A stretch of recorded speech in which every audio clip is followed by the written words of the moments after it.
Hello and welcome to Spoilers! This introduction to the play Jack Juggler. Following are some introductory notes and a plain text recording of the dialogue. A plain text being the first cut edit of our full cast audio recording. It has all the text but no SFX, no Foley, and it's the edit we use to hunt out textual errors, retakes or cuts. So it's not perfect, and we may change the take for the final thing. If you want to just enjoy our production, stop listening now and wait a week or two for the release. Or if you're listening in the future, look for the episodes future up the podcast list. Seriously, this is an exercise that some listeners won't enjoy. If it ain't for you, move on. If you're still listening, however, let's enter Spoilerland. Spoilers!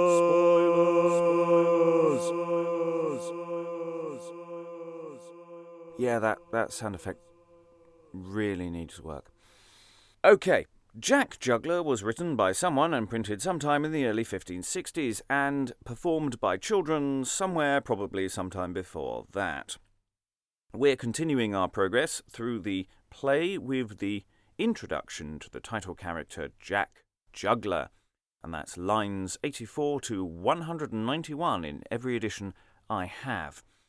Before this speech, there's the prologue, which we did last time, which you don't really need to worry about here, except that this is a play performed by boys. Jack will refer to himself as a boy, but, we cast grown men, so that probably makes everything a whole lot more sinister, actually, now that I come to think about it, but them's the breaks. Jack Juggler, the title character, is noted in the text as the Vice. There's too much to say about the nature of the Vice figure here, so basically he's a trickster. He's trouble. He's a plot device. The Vice turns up to ruin the status quo, and because they're the Vice, they don't need a reason to do it. It's just what they do. However, because the playgoer doesn't see the note next to the name saying the Vice, let's treat this character on his own terms, how he would be perceived, because at first he appears very jovial, very honest. He prays the audience will have a good time. Our Lord of Heaven and sweet St. John, rest ye merry, my masters, every one.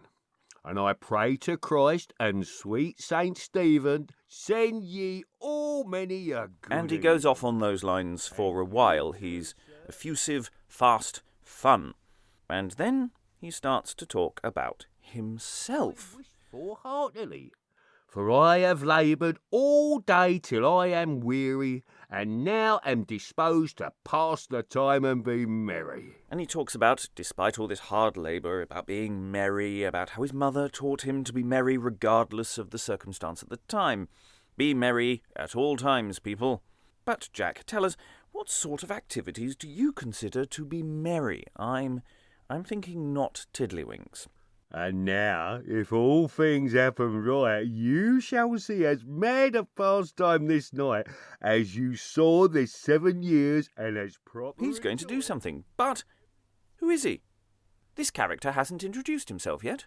I am called Jack Juggler of many and one, and in faith I will play a juggling cast anon. He's going to play a juggling cast. You can play with the nature of the word juggling in your own time. He's going to play a practical joke. And like the stand-up comedian he is, he asks the audience questions. You all know well Master Bongrace. Pause for response. What? No? You don't know him? No one? Oh, come on, he's... The gentleman that dwelleth here in this place? Come on, people, get with the convention. So, there's a Master Bongrace, okay? And there's another character who he will mention. And Jenkin Caraway, his page, as cursed a lad and as ungracious as ever man had.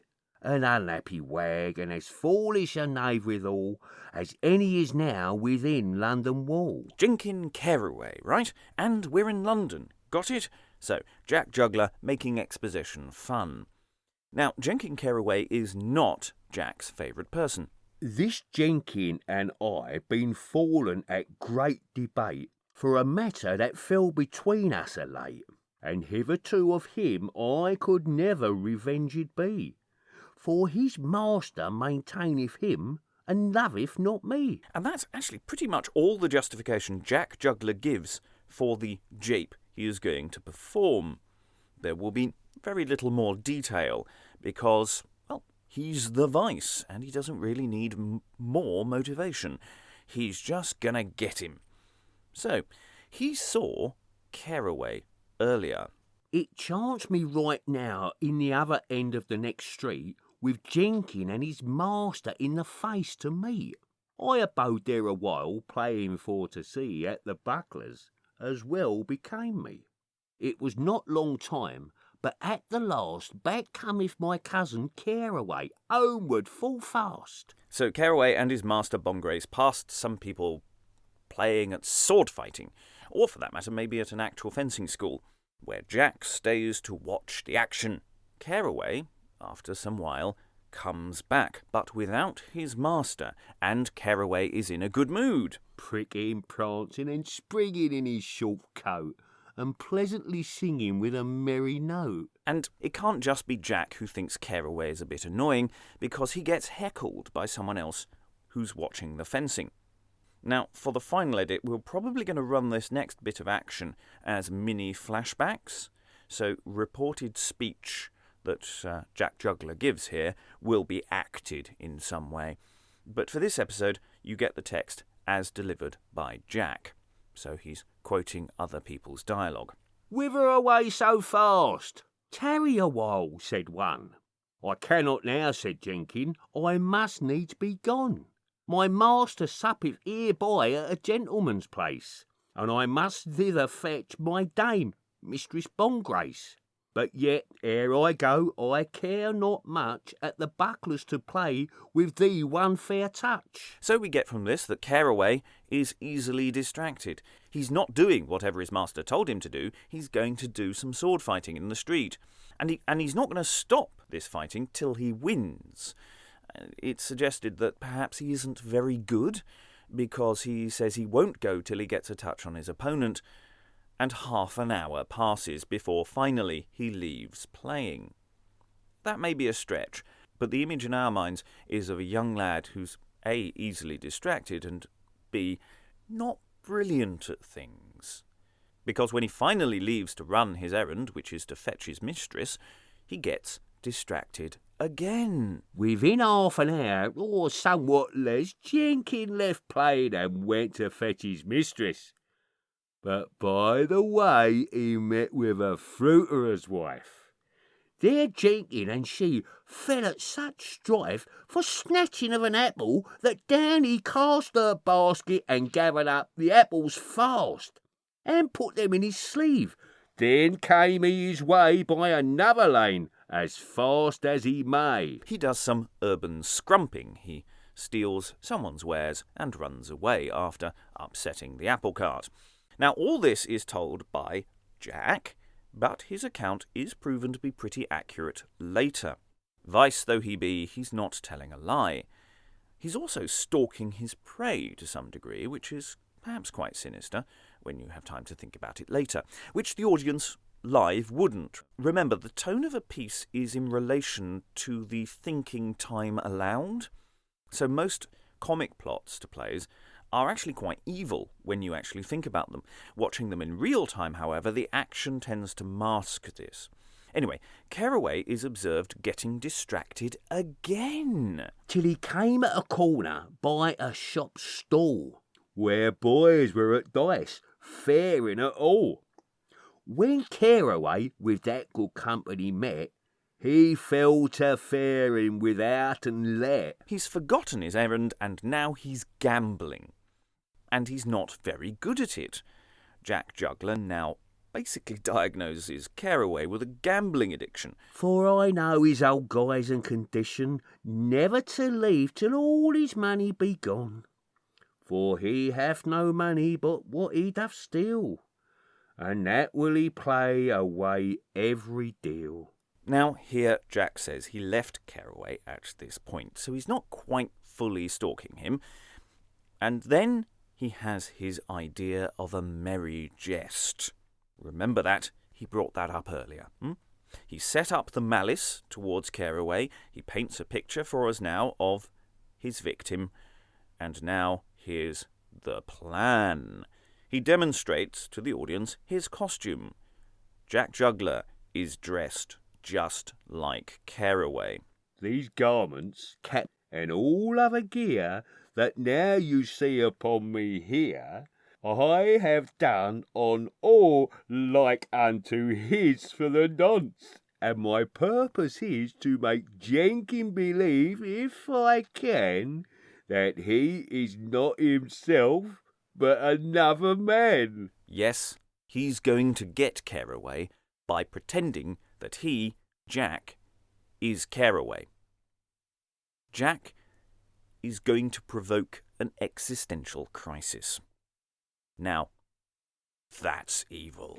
For except he hath better luck than he had, he will come hither stark staring mad. When he shall come, I will handle my captain so that he shall not well wot whither to go. Diabolical fiend! And Jack knows this will make matters worse for Caraway with his mistress and master, especially as he has just spent an hour faffing about when he should have just gone straight home. And then Jack stops talking as in comes Caraway, and Jack steps aside, hides, possibly even exits. But the idea is he's lying in wait. And that's it for now. Next episode, we'll listen to what Caraway has to say about other people himself. And the next episode will cover the first big speech by our victim, Jenkin Caraway, which is lines 192 to 330, if you're following it in a script. But till then, I've been your host, Robert Crighton, and here's the plain text of Jack, performed by Heydn McCabe. Enjoy. Our Lord of Heaven and sweet St. John, rest ye merry, my masters, every one. And I pray to Christ and sweet St. Stephen, send ye all many a good even.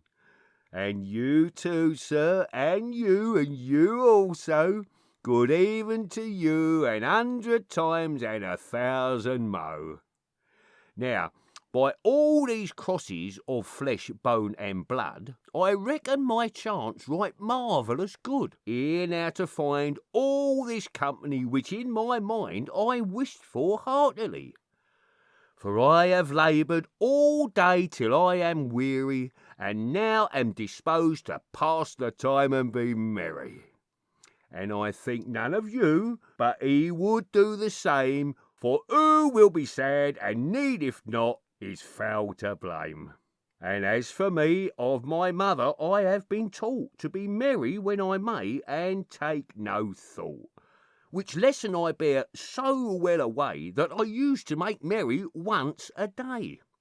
And now, if all things happen right, you shall see as mad a pastime this night as you saw this 7 years, and as proper a toy as ever you saw played of a boy. I am called Jack Juggler of many and one, and in faith I will play a juggling cast anon. I will conjure the mole and God before, or else let me lease my name for evermore. Yet I have it devised and compassed how, and what ways I will tell and show to you.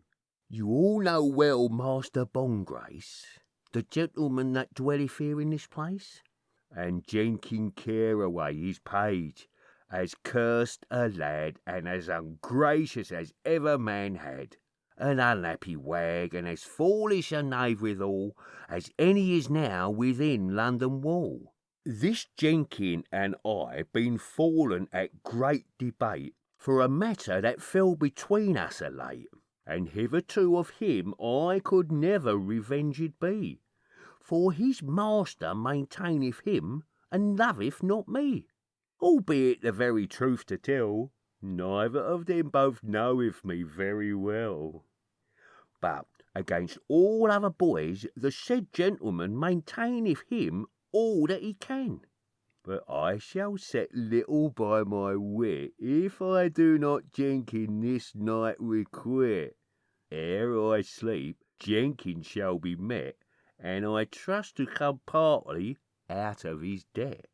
And when we meet again, if this do not suffice, I shall pay Jenkin the residue in my best wise. It chanced me right now in the other end of the next street, with Jenkin and his master in the face to meet. I abode there a while, playing for to see at the bucklers, as well became me.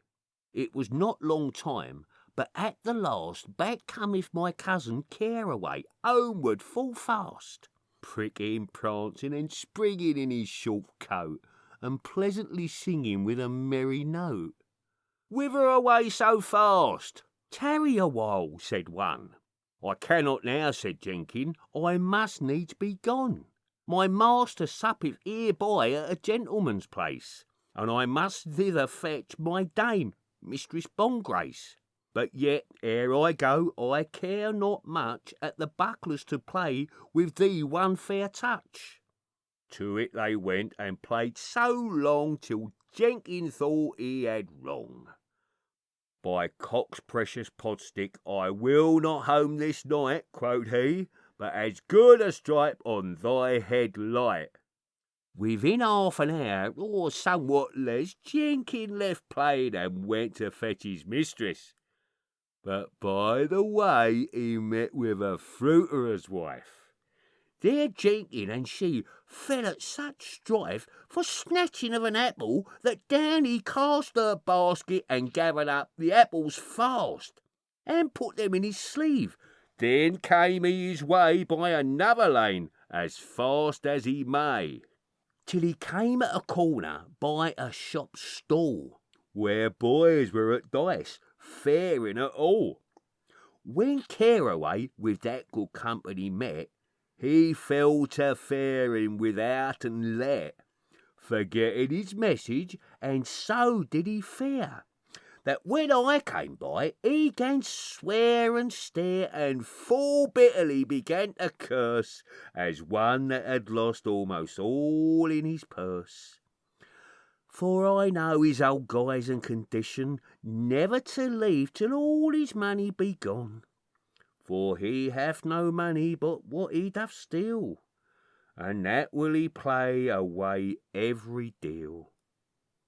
I passed by, and then called unto my mind certain old reckonings that were behind between Jenkin and me, and partly to recompense, I trust by God's grace, ere I go hence. These garments, cap, and all other gear that now you see upon me here, I have done on all like unto his for the nonce, and my purpose is to make Jenkin believe, if I can, that he is not himself, but another man. For except he hath better luck than he had, he will come hither stark staring mad. When he shall come, I will handle my captain so, that he shall not well wot whither to go. His mistress, I know she will him blame, and his master also will do the same, because that she of her supper deceiving is, for I am sure they have all supped by this. But, and if Jenkin would hither resort, I trust he and I should make some sport. Oh, if I had sooner spoken, he would have sooner been here, for me seemeth I do his voice hear. If I had sooner spoken, he would have sooner been here, for me seemeth I do his voice hear.